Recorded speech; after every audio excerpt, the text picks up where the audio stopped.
ప్రతి ఇంట్లో కూడా ఇంచుమించుగా గతంలో ఎలా అయితే మనకు తెలియకుండానే వచ్చి ఈ రోజుని మొత్తం అంతా కూడా ఆక్యుపై చేసేసినాయో, బీపీ అని, షుగర్ అని, గ్యాస్ట్రిక్ అని, ఆ కోవకి ఇది కూడా ఆ సరసన చేరుతుందేమో అనుకుంటున్నామండి మేము.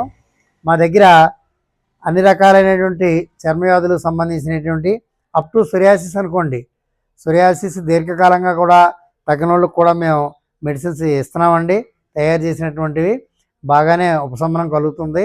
కాకపోతే దీనికి ఈ చర్మవ్యాధులకు సంబంధించి కొంచెం రిస్ట్రిక్షన్స్ ఎక్కువ ఉంటాయండి.